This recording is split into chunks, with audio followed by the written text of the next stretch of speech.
अगर आप एक साइट इंजीनियर हैं या फिर सिविल इंजीनियर हैं तो ये वीडियो आपके लिए काफी इंपॉर्टेंट है, क्योंकि कंस्ट्रक्शन इंडस्ट्री के अंदर शटरिंग या फिर फॉर्मवर्क का काफी बड़ा रोल होता है। तो यहाँ पर हम सभी पॉइंट्स को देखेंगे जो कंस्ट्रक्शन साइट पर आमतौर पर जो हमें गलतियां मिलती हैं, और यहाँ पर हम ये भी देखेंगे कि उन गलतियों को हम किस तरीके से सही कर सकते हैं।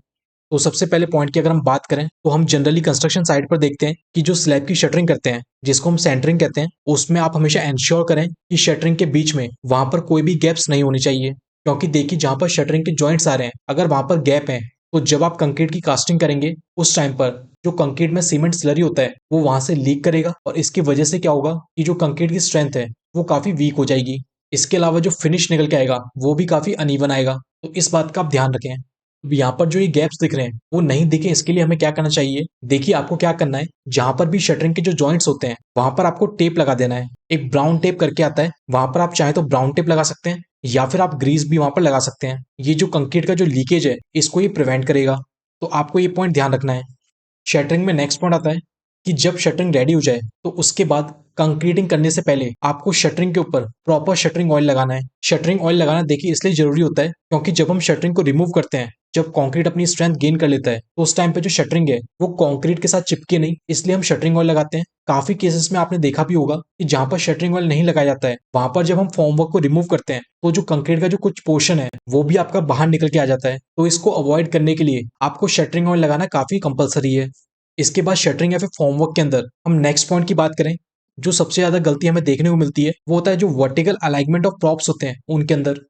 स्लैब की जब हम शटरिंग करते हैं उसको सपोर्ट देने के लिए हम कुछ प्रॉप्स लगाते हैं जिन्हें आप बल्लियां भी कहते हैं। तो जो प्रॉप्स होते हैं वो आपके हमेशा वर्टिकल होने चाहिए, लेकिन जनरली साइट्स पर हम क्या देखते हैं कि जो प्रॉप्स होते हैं वो आपके वर्टिकल नहीं होते हैं, वो कुछ इंक्लाइंड होते हैं, मतलब कि कुछ एंगल पे होते हैं। लेकिन ऐसा आपको बिल्कुल भी करना है। इससे क्या होता है, जब स्लैब में हम कंक्रीट डालते हैं तो इन प्रॉप्स का डिस्प्लेस होने का खतरा काफी ज्यादा रहता है, और कहीं से अगर एक भी थोड़ा हल्का फुल्का स्लिप हो गया तो उस केस में क्या होगा, आपकी स्लैब के अंदर डिफ्लेक्शन आ सकता है। तो ये काफी रॉन्ग प्रैक्टिस है, और हमने पहले भी ऐसे काफी सारे केसेस देखे हैं जहां पे प्रॉप्स इंक्लाइन लगाने की वजह से आपकी स्लैब या तो फेल हो गई या फिर जो स्लैब का जो शेप है वो प्रॉपर निकल के नहीं आया। तो ये पॉइंट आप ध्यान रखें।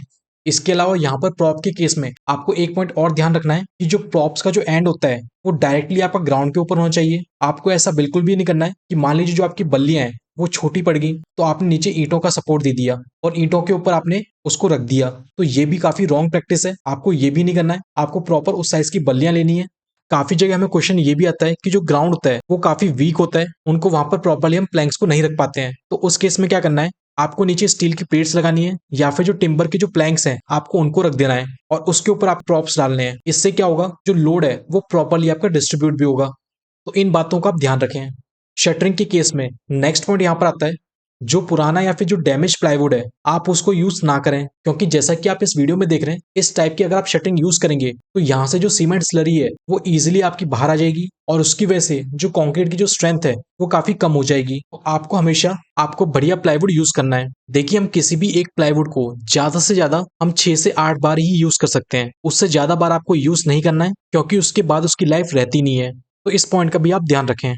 फॉर्मवर्क या फिर शटरिंग के अंदर नेक्स्ट पॉइंट आता है, जब आप फुटिंग में कंक्रीटिंग करते हैं तो वहां पर आपको प्रॉपर शटरिंग करनी है।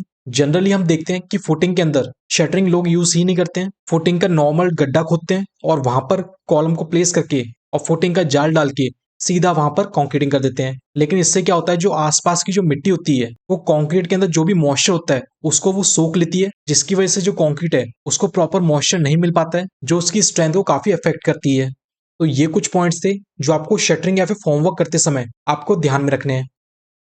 इंजीनियर्स, अगर आप कंस्ट्रक्शन या डिजाइनिंग फील्ड से बिलोंग करते हैं तो इंफ्रा स्किल अब लाया है आपके लिए एक ऐसा प्लेटफॉर्म जहां पर आपको मिलेंगी कंस्ट्रक्शन ई बुक्स और फॉर्मुलेटेड एक्सेल शीट्स, जैसे कि excel sheets for bar bending schedule calculation, चाहे वो कॉलम का बीबीएस हो, स्लैब का बीबीएस हो या किसी और आरसीसी मेंबर का। इसके अलावा e book on thumb rule for construction, mistakes at construction sites and many more. So engineers, आप हमारी वेबसाइट www.infraskillup.in से इन फॉर्मुलेटेड एक्सेल शीट्स और कंस्ट्रक्शन ई बुक्स को डाउनलोड कर सकते हैं। आप हमारे इंस्टाग्राम अकाउंट को भी फॉलो कर लीजिए, जहां पर हम आपसे कंस्ट्रक्शन रिलेटेड नॉलेज शेयर करते हैं।